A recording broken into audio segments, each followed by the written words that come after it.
Hello viewers, স্বাগতম সবাইকে।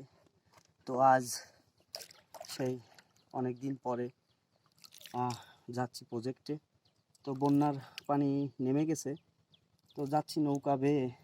তো দেখতে পাচ্ছেন, কারণ ভেড়ির উপর দিয়ে যাওয়ার কোনো পরিবেশ নেই। মানুষের ভেড়ির নষ্ট হয়ে গেছে এই পানিতে তলিয়ে। তো তাই নৌকা বের করে নৌকায় যাচ্ছি। তো দেখতে থাকেন।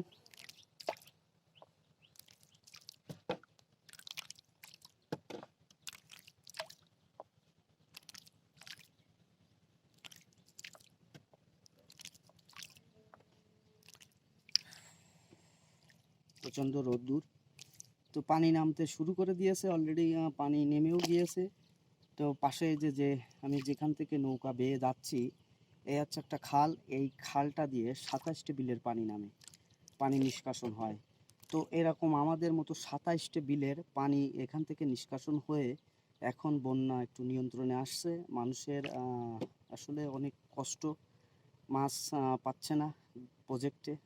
তো আমারও নিজের অনেক ক্ষতি হয়েছে। তো আসলে জাল না দিলে কিছুই বুঝতে পারতেছি না, কিন্তু জাল দেওয়ার পরিবেশ নাই, পানি একদম সমানে। তো বুঝতে পারছেন যে আসলে যারা মাছ চাষ করেন তাদের অনেক কষ্ট করতে হয়, সে কষ্টের কোনো শেষ নেই। তো দেখতে থাকেন, আর ভিডিওটা যদি ভালো লাগে তো একটু লাইক করবেন, পেজটা ফলো দিয়ে সঙ্গে থাকবেন, ইউটিউব চ্যানেলটা সাবস্ক্রাইব করবেন। তো তার চেয়ে বেশি কিছু তো চাই না। আমি প্রজেক্টে যাচ্ছি, তো সবাই কি বলবো, প্রচণ্ড গরম, নৌকা বেয়ে যাচ্ছি। এদিকে নৌকা আবার পানি উঠে যাচ্ছে, কি আর করার। তো ভালো থাকেন সবাই, সুস্থ থাকেন। যে নৌকা বেতে পারেন, নৌকা কি কখনো কেউ চালিয়েছেন? যে চালাতে পারেন কমেন্টসের মাধ্যমে জানাবেন, আর যে না পারেন সে অবশ্যই নৌকা চালানো শিখবেন। নৌকা চালানো আসলে সব কাজই শিখে রাখা ভালো, কারণ কখন কোনটা কাজে লেগে যায় কিছুই তো বলা যায় না।